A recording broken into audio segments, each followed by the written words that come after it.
ఆరాధన కూడా వచ్చినటువంటి మీ అందరికీ నా హృదయపూర్వక వందనాలు. దేవాదేవునికి స్తోత్రాలు. దూరాన సమీపాన్ని ఉండి దేవుని మాట ఆలకిస్తున్న ప్రియులైన పిల్లలందరికీ కూడా హృదయపూర్వక వందనాలు. ప్రభుకే స్తుతి మహిమ గంత ప్రభావాలు చెల్లును గాక. మనందరినీ ప్రభు ధారాళంగా దీవించును గాక. అందరికీ దేవుడు మేలు కలుగు చేయును గాక. మేలు చేత కృప మనందరికీ దేవుడు విస్తరించును గాక. ఆమేన్. పరిశుద్ధ గ్రంథమైన బైబిల్ నుంచి మొన్నటి దినం నుంచి మీకోసం ప్రార్థిస్తున్నప్పుడు దేవుడు చక్కటి మాటలు కొన్ని మనకు సిద్ధపరిచి ఈ పునరుద్ధాన దినం కొరకై మనందరితో ప్రభు మాట్లాడడం కోసమై కొన్ని అమూల్యమైన మాటలను మన కోసం దాచిపెట్టి మనతో ఉంచాడు. చదువుకుందాం. సామెతల గ్రంథం 2వ అధ్యాయము 7వ వచనాన్ని మనం చదువుకుందాం. సామెతల గ్రంథం 2వ అధ్యాయము 7వ వచనం చదువుకుందాం. ఆయన యథార్థవంతులను వర్ధిల్ల చేయును. మన వినికిల్లో ప్రభు ఈ మాటలు దీవించును గాక. అందరూ తలపైకి ఎత్తి కుడి చేతినెత్తి ఒకసారి ఆమేన్ అని చెప్పండి. ఆమేన్, ఆమేన్. ఆయన ఏం చేస్తాడు చెప్పండి? ఎవరిని? యథార్థవంతులను ఆయన వర్ధిల్ల చేయును. ఈ దీంట్లోనే 2 మాటలు ఉన్నాయి. యథార్థవంతులను వర్ధిల్ల చేస్తాడు. ఈరోజు నేను వర్ధిల్లుట గురించి చెప్పటం లేదు. నేను మీతో చెప్తున్న మాట ఏంటంటే యథార్థత. అందరూ చెప్పండి. యథార్థంగా ఉంటే ఎలా దేవుడు చేస్తాడు? ఎలా మనల్ని ప్రభు ఎందుకు ఆశీర్వదించబడటానికి మనము దూరంగా ఉంటున్నాము? ఏ విషయాల్లో మనం యథార్థంగా లేకపోతున్నాము? అసలు యథార్థంగా ఉంటే వచ్చేటువంటి ఆశీర్వాదాలు ఏంటి? యథార్థంగా ఉంటే మనకు కలిగే దీవెనలు ఏంటో కొన్ని మాటలు నేను మీకు టూకీగా చెప్తాను. చక్కగా దేవుని యొక్క వాక్యాన్ని మీరు ధ్యానం చేసుకుందాం. హల్లెలూయా, హల్లెలూయా. యథార్థంగా ఉంటే మనకు ఏ లాభాలు కలుగుతాయి? యథార్థంగా ఉంటే మనము ఎలా జీవిస్తాము అనే విషయాలని మనము చక్కగా దేవుని నామాన్ని మహింపరుచుకుందాం. ఆమేన్. యథార్థవంతులు ఏముంది అక్కడ? యథార్థవంతులు ఏమవుతారు? మీరు చెప్పాలని చెబుతున్నారు. నేను చదివాను, నాకు తెలియక కాదు. యథార్థవంతులు యథార్థం లేకపోతే ఏమవరు? అదే కదా దాని అర్థం. యథార్థవంతులు వర్ధిల్లుతారు అంటే యథార్థత లేకపోతే వర్ధిల్లుట ఉండదు, వర్ధిల్లుట ఉండదు. కాబట్టి మనము ఎంత యథార్థం కలిగి ఉంటాం అనేది ఇది నేను దేవుని సన్నిధిలో తెలుసుకోబోతున్నాం. హల్లెలూయా, హల్లెలూయా. 97వ కీర్తన 11వ వచనాన్ని ఒకసారి చదువుకుందాం. 97, 11వ వచనాన్ని మనం చదువుకుందాం. నీతిమంతుల కొరకు వెలుగును, యథార్థ హృదయుల కొరకు ఆనందమును విత్తబడి ఉన్నది. యథార్థవంతుల కొరకు, యథార్థ హృదయుల కొరకు ఆనందము విత్తబడి ఉన్నది. దేవునికి స్తోత్రం కలుగును గాక. ఎవరి యథార్థవంతులకు ఉంటారో, యథార్థవంతులుగా ఉంటారో, యథార్థ హృదయం కలిగి ఉంటారో వారి కోసము ఆనందమట విత్తబడి ఉన్నది. ఆనందం ఎవరికి కలుగుతుందంటే యథార్థవంతులకు మాత్రమే ఆనందం కలుగుతుంది. ఎందుకు ఈ ఆనందం కలిగిద్ది? ఎలా ఈ ఆనందం కలుగుతుందంటే వారి హృదయం ఎలా ఉందంటే యథార్థమైనదిగా ఉన్నది. దేవునికి మహిమ కలుగును గాక. ఈ యథార్థముగా ఎవరైతే ఉంటారో, యథార్థముగా ఎవరైతే ప్రవర్తిస్తారో వారందరికీ కూడా దేవాతి దేవుడు ఆనందాన్ని వారి కోసము విత్తన రూపంలో వాటిని నాటిపెట్టి ఉంచి ఉన్నాడు. గట్టిగా ఈ యథార్థవంతులందరూ ఏం చేస్తారంటే వారి కలిగే ఆనందమైనటువంటి ఫలము కోసము వాళ్ళు ఎదురు చూస్తూ ఉంటారు. చాలా మంది అంటూ ఉంటారు, ఆ వ్యక్తి ప్రార్థనకు పోతుందని పేరే కానీ పాస్టర్ గారు, ఆమె ప్రార్థనకు వస్తుందని పేరే కానీ పాస్టర్ గారు, ఆమెలో యథార్థమైన మాటలు మేము వింటలేదండి. చెప్పేది ఒకటి చెప్తుంది, చేసేది మరొకటి చేస్తా ఉంది. చేసేది మరొకటి ఉంది, చెప్పేది మరొకటి ఉంది. ఆదివారం ప్రార్థనకు వచ్చినప్పుడు మాత్రం చక్కగా ప్రార్థనలో పాలు పంపులు పొందుతుంది అని పాస్టర్ గారు. ఆ తర్వాత ఆమె వెళ్ళి లోకానుసారంగా తిరుగుతూ ఉంది, అతడు వెళ్ళి లోకానుసారంగా జీవిస్తూ ఉన్నాడు. వారి జీవితాలలో లేనిదేంటే యథార్థత. చెప్పండి లేనిదేంటి? అన్నిటికంటే యథార్థత మనం ఎంత ముఖ్యమైనటువంటిది ఈరోజు నేను చెప్పే మాటలను బట్టి మీకు చక్కగా కొన్ని విషయాలు అర్థమవుతాయి. యథార్థంగా ఉంటే మనకి ఏమేం దేవుడు చేస్తాడు అంటే దాంట్లో మొట్టమొదటి మాట, మనం యథార్థంగా ఉండటం ద్వారాగా నీ యథార్థతను బట్టి నీ నీతిని బట్టి దేవుడు ఏం చేస్తాడంటే ఆనందాన్ని నీ కోసమై విత్తనంగా నాటుతాడు. ఆమేన్. ఆ విత్తనం నీకోసం ఏం చేసిద్దంటే ఫలించిద్ది. ఆనందం నీకు దేవుడు ఇవ్వగలిగితే నీ యథార్థతను బట్టి దేవుడు నీకు ఆనందాన్నే విత్తనంగా వేస్తాడు. నువ్వు వరి పంట ఎలా వేసుకొని తింటున్నావు, వరిని ఎలా ఫలంని అనుభవిస్తున్నావు సంవత్సరం అయిపోయే లోపల దేవాది దేవుడు నీ జీవిత కాలం అంతయు ఆనందాన్ని నీకు దయచేయునుగాక. ఎప్పుడు దయచేస్తాడు ఆయన? ఎప్పుడండి? చెప్పేది ఒకటి చేసేది ఒకటి ఉండాలా. మనము దేవుని పేరు పెట్టబడిన దేవుని జనాంగము ఎలా ఉండాలంటే ఏదైతే చెప్తామో అదే మనము చేయాలి. ఏదైతే చేస్తామో దాన్నే మనము చెప్పాలి. చెప్పేది ఒకటి చేసేది మరొకటి ఉండకూడదు. మరొకటి చెప్పి ఇంకొక రకం మనము మాట్లాడి మన మాట తీరి ఉండకూడదు. అది నష్టము కలిగినను మన ప్రాణం మీదకి వచ్చి ప్రాణం పోయినను మాట తప్పకూడదు. గట్టిగా ఇది యథార్థవంతులు మాత్రం చేస్తారు. బైబిల్లో ఒకటి ఉంది మాట, చక్కని మాట. కీర్తనాకారుడు అంటాడు, స్తుతి చేయుట యథార్థవంతులకు శోభస్కరమని. దేవునికి మహిమ కలుగును గాక. ఏం చేయుట శోభస్కరం? యథార్థవంతులకు స్తుతి చేయుట. స్తుతి చేయటానికి అర్థం ఏంటి? ప్రభువుని మహిమపరచడం, ప్రభువుని గణపరచడం, ప్రభువుని ఆరాధించడం, ప్రభువుకి చెల్లవలసిన ఘనత ప్రభువుకు మాత్రమే తీసుకొచ్చి పెట్టేటువంటి ప్రతి ఒక్కరట వారికి శోభస్కరంగా మార్చబడింది. ఇది కీర్తనల భాగంలో మనం చక్కగా రాయబడిన మాట. ఇంకొక మాట కీర్తన భాగం చూపిస్తాను. 11వ కీర్తన 7వ వచనం చదువుకుందాం. 11వ కీర్తన 7వ వచనం చదువుకుందాం. యెహోవా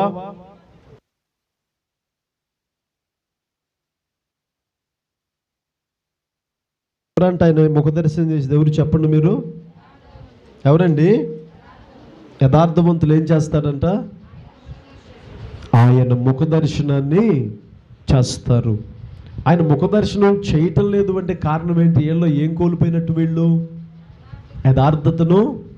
యథార్థత లేదు, పరిశుద్ధత లేకుండా ఎవడు ప్రభువుని చూడరన్నట్లుగా హృదయశుద్ధి గలవారు ధన్యులు, వారు దేవుణ్ణి మాత్రమే చూస్తారు. ఇప్పుడు వీళ్ళలో ఏమి లేకపోతే వాళ్ళు ముఖదర్శనం చేయటం లేదు. కమనీయమైన నీ ముఖ దర్శనం, అంతేనా? ఏముంది చెప్పండి అక్కడ? మీరు చెప్తే నేను మంచిగా మీతో కొన్ని మాటలు చెప్తాను. కలనైనాను మెలకువనైనా కనబడినానా ఆశలు తీరవే కనిపెట్టుచుంటిని కడబోర ధ్వనికై ప్రాణేశ్వర ప్రభుదేవ కుమార ప్రభుతింతును ఎన్నో ఆశ తీరా ప్రాణేశ్వర ప్రభుదేవ కుమార. హల్లెలూయా. ఆయన ముఖదర్శనం ఇంకా మనం చూడలేకపోతున్నామంటే ప్రార్థనకు వస్తున్నాం మంచిది, ప్రభుతో ఉంటున్నాం మంచిది, ప్రభు మనతో ఉంటున్నాడని మంచిది, కానీ ఇంకా మనము ఆయన ముఖదర్శనం మనం చూడలేకపోతున్నామంటే మనలో ఏం కొదువైనట్లు? అమ్మ నేను చెప్పట్లేదు ఆ మాట నేను చెప్పట్లేదు, బైబిల్ చెప్తుంది. ఏమన్నది అక్కడ? చదవండి, మీరే చదవండి మళ్ళీ ఒకసారి. యథార్థవంతులు చెప్పండి. ఇప్పుడు ఆయన ముఖదర్శనం మనం కలగట్లేదంటే మనం ఏమి లేనట్టని ఖచ్చితంగా మీరు ఒప్పుకోకపోయినా యథార్థత లేకపోతే ఆయన ముఖదర్శనం నువ్వు చూడలేవు. గట్టిగా ఒక సంగతి దీన్ని బట్టి నేను మీకు చెప్తాను. పాత నిబంధన గ్రంథంలో మన ఆది పితరుడైనటువంటి ఆదాము గారు మనందరికీ బాగా సుపరిచయమైన వ్యక్తి. ఆదాము గారి పరిస్థితి ఎలా ఉంది అంటే మీరు చెప్పేది ఏంటంటే ప్రతిరోజు ప్రతి చల్లబోటు సాయంకాల వేళలో దేవాతి దేవుడు వారి దగ్గరికి దిగి వచ్చి వారితో మాట్లాడుతున్నప్పుడు అవ్వ ఆదాములు ఇద్దరూ కలిసి దేవాతి దేవునితోటి మంచిగా మాట్లాడుతూ ఏ కపటం లేని వారుగా యథార్థమైన హృదయం కలిగి వాళ్ళు ఏం చేస్తూ ఉన్నారంటే ఆ దేవాతి దేవుని దగ్గరికి వచ్చి తనతో వాళ్ళు మాట్లాడుతూ ఉన్నారు. ఆమేన్. తనతో ముట్టసిస్తూ ఉన్నారు, తనతో పలకరిస్తూ ఉన్నారు. అన్నీ జరుగుతున్నాయి, బాగానే ఉంది. వాళ్ళు దేవుడు చెప్పిన మాటను ఎప్పుడైతే ఆజ్ఞను అతిక్రమించారో, చేయవద్దన్న పని చేశారో, వాళ్ళు దేవుని దగ్గరికి రావటానికి, ఆయన ముఖాన్ని దర్శించుకోవడానికి వాళ్ళు భయపడతా ఉన్నారు. ఆమేన్. యథావిధిగా దేవాతి దేవుడు వారి మధ్యలోనికి వచ్చి వారితో మాట్లాడుతూ ఉన్నాడు. ఆదామా, మీరు ఎక్కడున్నారు, ఏం చేస్తున్నారు అని అడిగినప్పుడు వాళ్ళిరువురు కూడా దేవాతి దేవుని స్వరం విన్నప్పుడు వారు ప్రభుతో చెప్తున్న మాట ఏంటంటే, అయ్యా నీ స్వరం విన్నప్పుడు నేను భయపడి చెట్ల చాటున దాగుకున్నాను. ఒక వ్యక్తి ఎందుకు భయపడతాడు అంటే యథార్థతను విడిచినప్పుడు భయపడతాడు, యథార్థతలో లేనప్పుడు భయపడతాడు, ఒక తప్పిదము చేసినప్పుడు భయపడతాడు, ఒక దొంగతనం చేసినప్పుడు భయపడతాడు, ఎదుటివారి మీద చాడీలు చెప్పినప్పుడు భయపడతాడు. యథాదృష్టిగా ముఖంలో ముఖం పెట్టి చూడలేరు. వాళ్ళు ఏం కోల్పోయారంటే యథార్థతను కోల్పోయారు. దేవాతి దేవునితో ప్రతిరోజు మాట్లాడేవాళ్ళు, దేవునితో ముచ్చటించేవాళ్ళు, ప్రతి సల్లబూట ప్రభు వచ్చినప్పుడు చక్కగా ప్రభుతో మాట్లాడుతూ ముచ్చటిస్తూ ప్రభువుని మహింపరుస్తూ ఎదురుగా వచ్చి పలకరించేవాళ్ళు. ఆ సమయం రాగానే తన దేవుణ్ణి వాళ్ళు చూడడానికి భయపడి చెట్ల మధ్య చెట్ట సాట్లకు వెళ్ళి వాళ్ళు దాగుకున్నట్లుగా గమనిస్తున్నాం. నీ స్వరము నేను విన్నప్పుడు నేను భయపడి దాక్కున్నాను. కారణం ఏంటంటే వీళ్ళు యథార్థతను వారంతటికి వారే కోల్పోయారు. జనమందరూ అనుకుంటారు కదా, దేవుడు అలా పుట్టించకపోతే మనుషులందరినీ యథార్థవంతులుగా పుట్టించవచ్చు కదా అని. బైబిల్లో తెలియజేస్తా ఉంది, దేవుని లేఖనం ఇలాగ సెలవిస్తూ ఉంది, దేవుడు నరులందరినీ యథార్థ దృష్టితోనే చేశాడు, మంచి హృదయంతోనే చేశాడు. వారి లోకానికి వచ్చిన తర్వాత వారి అలవాట్లను బట్టి, వారి ప్రవర్తనను బట్టి, వారి తీరుని బట్టి, వారు వెళ్ళే సహవాసాలను బట్టి వాళ్ళు ఇబ్బంది పరచబడుతూ వచ్చారు. కానీ ప్రతి హృదయమును దేవుడు మంచివారిగానే చేశాడు. మరి మంచివారిగా చేసిన వాళ్ళు మంచిగా ఎందుకు లేకపోతున్నారు? దేవుడు వాళ్ళు మంచి వాళ్ళకు ఉంచవచ్చు కదా అంటే, ఉంచేది ఉంచిన సంగతి మన ఇష్టం. అర్థమవుతుందా? అందరం దేవుడు మంచిగానే చేస్తాడు. ఇక్కడికి వచ్చిన తర్వాత వారి సహవాసాన్ని బట్టి, వారి తల్లిదండ్రులు వారు నేర్పే నేర్పుని బట్టి ఆ ప్రకారంగా వాళ్ళు కొనసాగుతూ ఉంటారు భక్తి భావన జీవితంలో కూడా. దేవునికి స్తోత్రం కలుగును గాక. అయితే బైబిల్ తెలియజేస్తూ ఉంది కదా, ఆయన ముఖ దర్శనం ఎవరు చేస్తారంటే యథార్థవంతులు దేవుని ముఖ దర్శనాన్ని చేస్తారు. ఆమేన్. ఆయన ముఖ దర్శనం చేయాలంటే సామాన్యమైన విషయము కాదండి. ఆ కమనీయమైన ముఖాన్ని చూడాలంటే ఎంతో పని కావాలి. స్తోత్రం గట్టిగా హల్లెలూయా. ఆ కమన ముఖ దర్శనం సామాన్యమైన విషయము కాదు. ఇంకొక మాట నేను మీకు పరిచయం చేస్తాను. మనందరికీ బాగా సుపరిచయమైన వ్యక్తి ఒక ఆయన ఉన్నాడు. యథార్థత గురించి మనకి వినబడంగానే ఆయన గారి పేరు ఖచ్చితంగా మనందరికి గుర్తొచ్చింది. ఎవరంటారు ఆయన? ఖచ్చితంగా యోబు గారి గురించి, రెండవది యోసేపు గురించి. మొట్టమొదట యథార్థత అన్న విషయంలో మనకి ఎవరు గుర్తొస్తారు? యోబు తాత గుర్తొస్తాడు. రెండవది మన పాత నిబంధన పరిశుద్ధుడైనటువంటి యోసేపు గారు గుర్తొస్తాడు. హల్లెలూయా. ముందు యోబు గారి గురించి చెప్పుకుందామా, యోసేపు గారి గురించి చెప్పుకుందాం? మనం యోసేపు గారి గురించి చెప్పుకుందాం. ఎందుకంటే ఆదికాండం నుంచి తర్వాత యోబు గ్రంథం కదా. యోసేపు అన్ని విషయాలలో యథార్థముగా ప్రవర్తిస్తూ వస్తున్నాడు. తన అన్నలందరూ చేసేటువంటి చెడుతనాన్ని తన తండ్రి దగ్గరకు ఒక సమాచార రూపంలో ఆయన తీసుకొని వస్తూ ఉన్నాడు. దేవునికి మహిమ కలుగును గాక. ఇదంతా గ్రహించినటువంటి వ్యక్తులు ఆయన్ను చూసి వారి సహోదరులు యోసేపు మీద పగబట్టారు, సొంత అన్నలే. ఆ తర్వాత యథార్థంగా నేను ప్రవర్తిస్తాను, నేను తప్పు చేయననగానే పోతీఫర్ యొక్క భార్య గారు కూడా యోసేపు మీద పగబట్టింది. హల్లెలూయా. ఇవన్నీ ఎందుకంటే యోసేపు గారు ఒకటే ఒక మాట చెప్తాడు, అదేంటంటే నన్ను చూస్తున్న నా దేవుని దృష్టికి నేను యథార్థవంతుడను.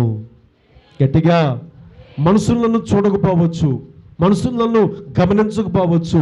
ఆయన నన్ను భూమి మీదకి పంపించిన విధానం ఏంటంటే నన్ను యథార్థవంతుడిగా దేవుడు చేసి ఉన్నాడు. కాబట్టి నేను తప్పు చెయ్యను, నేను యథార్థంగానే బ్రతుకుతాను.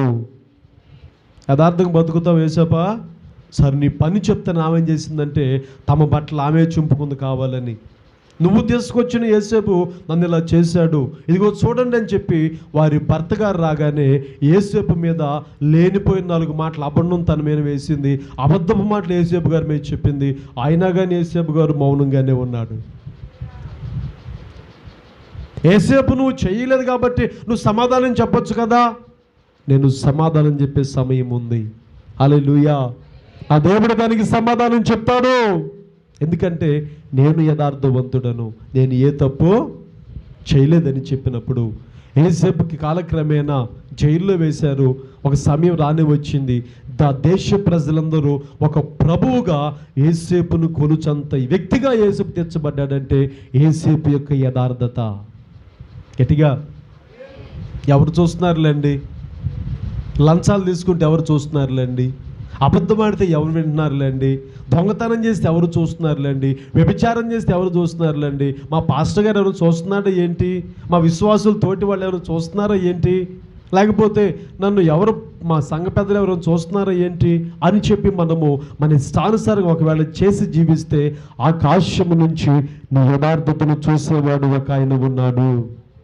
గట్టిగా మనిషిని చూస్తే కొన్ని రోజులు చూడగలడు, కొన్ని గంటలు చూడగలడు, కొన్ని నిమిషాలు నీతో ఉండగలడు. కానీ నీవు ప్రేమించి నిన్ను ప్రేమించేటువంటి, నీకు ప్రాణం ఇచ్చి నీకు తన రక్షణనిచ్చి తన పోలికలు నిన్ను చేసుకున్న వ్యక్తి నిన్ను అహర్నిశలా చూస్తున్నాడు అనేటువంటి విధానం నువ్వు కలిగి ఉంటే యథార్థతను నువ్వు విడిచిపెట్టవు. గట్టిగా ఆమేన్. ఇంకొక మాట లోకంలో మన పెద్దోళ్ళు అంటారు, అదేంటంటే వాళ్ళు ఉన్నమాట మోకానే మాట్లాడతారండి, యథార్థంగా ఉంటారండి అంటారు. వాళ్ళు ఎవరికైనా నచ్చుతారా? చెప్పరేంటండి? యథార్థంగా మాట్లాడి నచ్చుతారా? అలా కాకుండా మీ ఇష్టం వచ్చినట్టు జీవించండి అంటే మా పాస్టర్ గారు ఎంత మంచోడో అంటారు. అలా కాకుండా యథార్థంగా జీవించాలి, మీరు పొరుగువారి దాన్ని దేన్ని ఆశించకూడదు అనగానే మొఖాలన్నీ మాడిపోతూ ఉంటాయి. ఎందుకంటే ఆశించే వాళ్ళకి మొఖాలు మాడిపోతాయి. ఇవన్నీ ఎందుకంటే పాస్టర్ గారికి వాక్యం చెప్పొచ్చు కదా.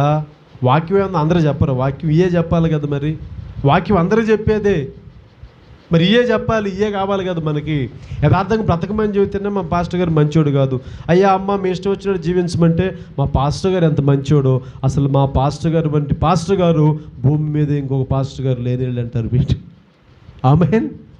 గట్టిగా అమ్మ వెదిటోడు దాన్ని మనం ఏది ఆశించకూడదమ్మా. ఆ పొరుగోళ్ళది మనకు పాము వంటిదంటే పాస్టర్ గారు లేచిన కానీ జీఏ చెబుతూ ఉంటాడంటే నీతిగా బతకమంటాడు, యథార్థంగా ఉండమంటాడు, మంచి పనులు చేయమంటాడు. ఇవన్నీ మనం ఎక్కడ చేస్తావట అంటా ఉంటారు కొంతమంది. హల్లెలూయా, హల్లెలూయా. యథార్థవంతులు ఆయన ముఖ దర్శనం చూస్తారు. యేసేపు గారి గురించి మనం తెలుసుకున్నాం. రెండవదిగా ఏబు గారి గురించి ఒక చక్కని మాట మనం చదువుకుందాం. 1వ అధ్యాయము 1వ వచనం, ఏబు గ్రంథం 1వ అధ్యాయము 1వ వచనాన్ని మనం ఒకసారి చదువుకుందాం. అమ్మా, ఊజు దేశమునందు ఉండెను అతడు. చాలునా? ఎవరంట ఆయన? ఏ దేశమందు ఉన్నాడు ఆయన? ఊజు దేశమందు ఒక మనుషుడుండెను, అతడు యథార్థవంతుడు. దేవునికే మహిమ కలుగును గాక. ఎవరు ఈ మాట సాక్ష్యం చెప్తున్నారు మీరు చెప్పండి? ఏబు గారి భార్య చెప్తున్నారా, లేక ఏబు గారి పిల్లలు చెప్తున్నారా, లేక ఊజు దేశస్తులు చెప్తున్నారా? ఎవరు చెప్తున్నారు ఆయన గురించి?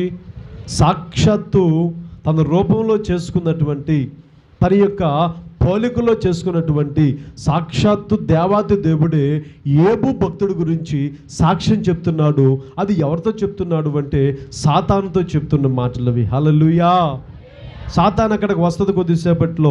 ఆ స్టార్టింగ్లో రాయబడిన మాట ఏంటంటే ఊజు దేశమందు. ఏ దేశమందండి? ఏబు అని ఒక మనుషుడును, అతడు యథార్థవంతుడు. స్టార్టింగ్ నీకోసం స్టాంపే పడుతుంది అక్కడ, యథార్థవంతుడు, యథార్థవంతుడు, యథార్థవంతుడు. ఒక వ్యక్తి మన గురించి చెప్పాలంటే ఏం చెప్తారు? మన ఎదురుగా ఒక మాట మాట్లాడతారండి వాళ్ళు, మనం పోయిన తర్వాత మరో మాట మన గురించి చెప్తారండి వాళ్ళు.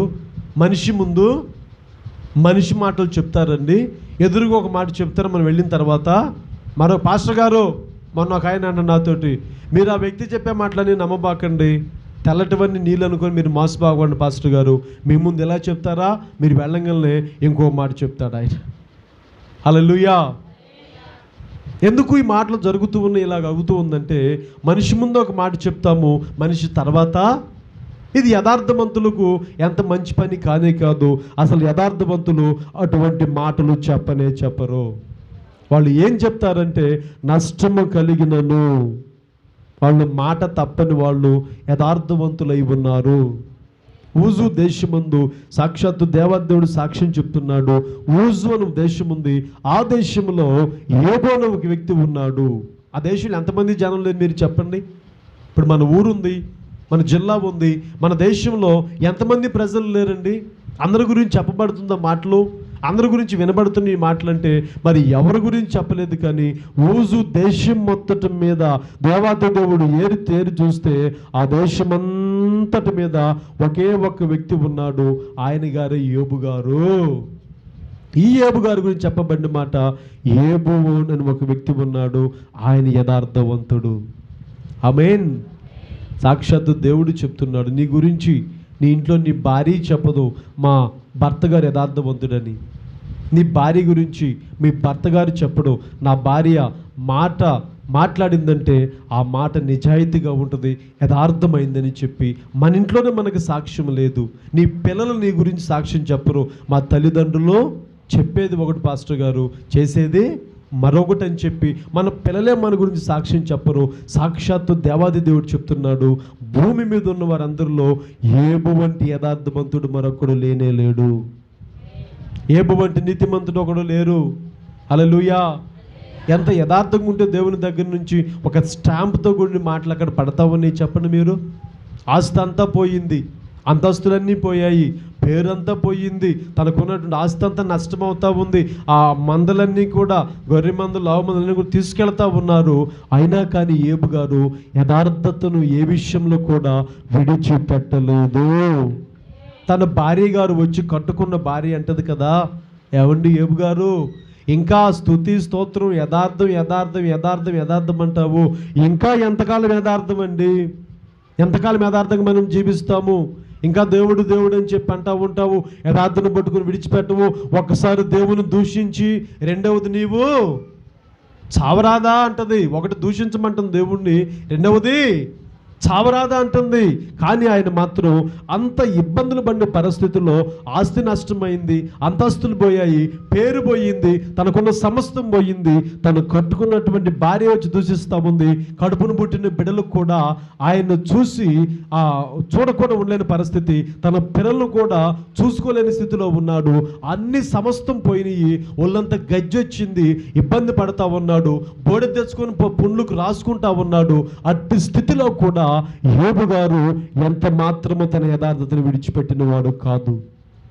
ఆ స్థితిగానే మనం ఇక్కడ కూర్చున్న వాళ్ళలో చెప్పే నేనైనా మీరుబడి నేనైనా కూడా ఎవరికి ఏ స్థితి వచ్చినా చిన్న బాధ రాగానే మనం ప్రార్థనకు మానేస్తాం, చిన్న సోదరు రాగానే ప్రార్థన విడిచిపెడతాం. దేవుడు నాకు అన్ని మేలు చేయాలండి, నేను మాత్రం దేవుని కోసం ఏ పని చేయనండి. స్తోత్రం చెప్పండి గట్టిగా. చిన్న బాధ రాగానే మనం మర్చిపోతాం, దేవుడిని ఇప్పుడు కాదులేనా, ఇంకా టైం ఉంది వచ్చే టైంకి ప్రార్థనకి, ఇంకా కొద్దిగా సమయం ఉందిలేండి అప్పుడు తీసుకుంటాం బాప్తిసం, ఇంకా కొద్దిగా చూడాలండి లోకంలో అప్పుడు మునుగుతాం నీళ్ళల్లో. ఆమేన్. ఇక సమయం ఉందని పోతే ఈ లోపు ప్రభువు వారు కానీ మధ్యాకాశానికి వస్తే నీ పరిస్థితి ఏమైద్ది?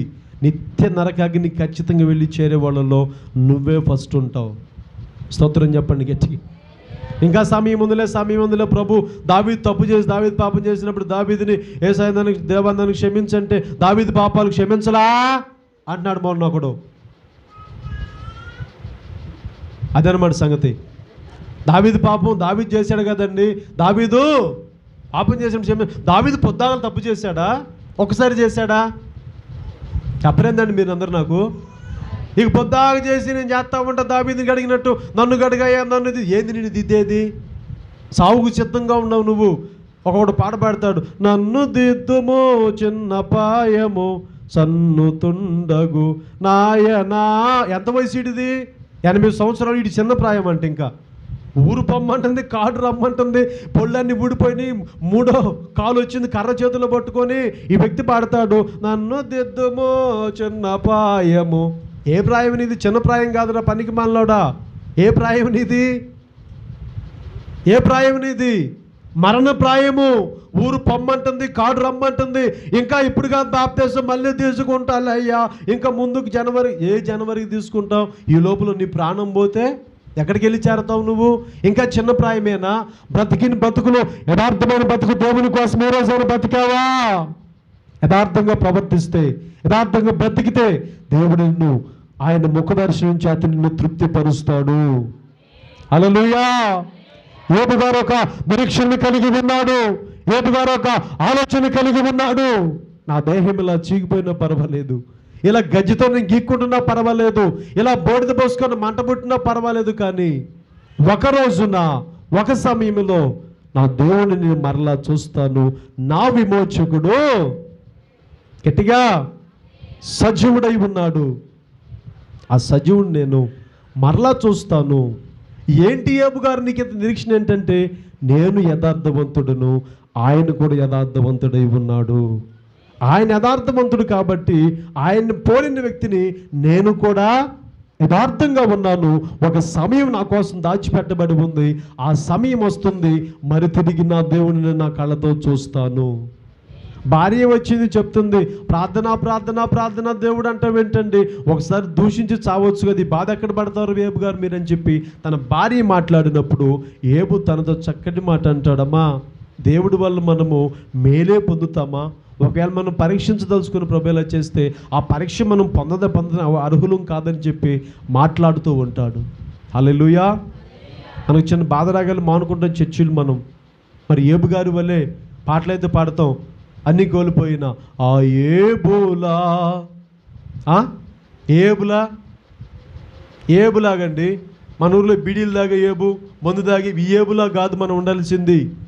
నేనేమైనా ప్రభువా నిన్నే స్తుతిస్తాను. తర్వాత ఆ మాటలు రావు, తీసుకొచ్చి ఇయ్యాలి కదా. నాకేమున్నా ప్రభువా దాచిపెట్టుకొని కొద్దిగా ఎత్తాను అన్నాడు అక్కడ. పాటలైతే బాగానే ఉండే పాడటానికి, కానీ నేను చెయ్యం కదా, అందుకే మనం యథార్థంగా లేం కదా. బైబిల్ విధానంగా దేవుని సన్నిధిలో శపించబడిన అనుభవానికి వెళ్ళిపోయిన ఒక ఫ్యామిలీ ఉంది. ఆది అపోస్తుల గ్రంథంలో మనం గమనించినప్పుడు ఆది అపోస్తుల కాలంలో సంఘం అంతా ఈ రోజు రోజుకు అభివృద్ధి పొందుతూ దినదిన అభివృద్ధి చెందుతూ దేవుని మహింపరుస్తున్న సంఘం ఒకటి ఉంది.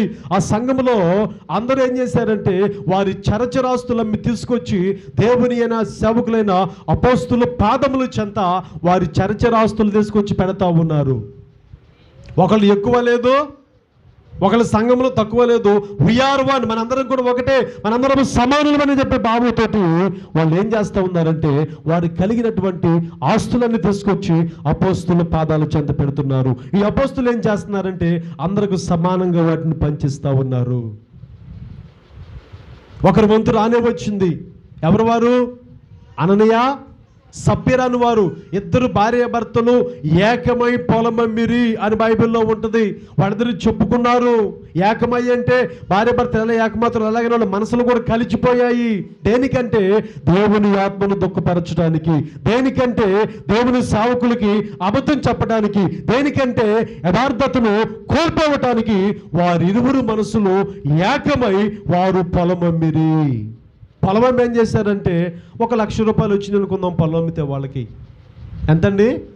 ₹1,00,000 వస్తే వాళ్ళు ఏమనుకున్నారంటే ఒక 75,000 సేవకుల దగ్గర ఇద్దాము, 25,000 వెనక మన పిల్లలు ఉన్నారు కదా, ఈ పాస్టర్లు అందరు ఇంతే చెబుతూ ఉంటారులే, తీసుకురండి సమర్పించండి, దేవునికి శక్తి చూడండి, దేవుడు కార్యంలో చెబుతాడులే, దేవుడేం డబ్బులు ఎత్తాడంటావా, దేవుడే మనకి ఇలా చేస్తాడంటావా, వాళ్ళు అలానే చెప్తా ఉంటారులే, మనం ఇలానే.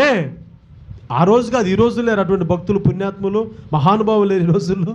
ఏమండి, దేవుడు చూస్తాడంట ఇవన్నీ ఏమందులు కానివ్వండి, పాస్టర్ గారు చెప్తాడు కానీ పాస్టర్ గారు వచ్చి మన ఇంటికి ఏమన్నా డబ్బులు ఇస్తాడు మనకి అన్నీ. ఇద్దరు భార్య భర్తలు ఒకటయ్యి కొద్దిగా ఆలోచన చేసి మంచి ఆలోచనలోకి వెళ్ళిపోయారు. ఒక 75,000 సేవకుల దగ్గర తీసుకెళ్దాంలే, ఈ 25,000 మన ఇంట్లో ఖర్చులకి ఉంచుకుందాంలే అని చెప్పి చక్కగా వాళ్ళు కొంత తీసుకొని కొంత తీసుకెళ్ళి ఇద్దరు ఒకసారి ఏకమై ఒకసారి వెళ్ళకుండా వాళ్ళు ఏం చేశారంటే భర్త గారిని ముందు పంపించింది. ఏం జరిగిందో చూద్దాం తర్వాత వచ్చి, ఇంకా ఏదైనా తేడా పడితే పాతికేలు కూడా తీసుకెళ్ళమన్నట్టు మాస్టర్ ప్లాన్ చేసుకొని గట్టిగా అడిగితే ఈ పాతిక కూడా ఇద్దాంలే, ఎందుకు వచ్చిన గొడవ,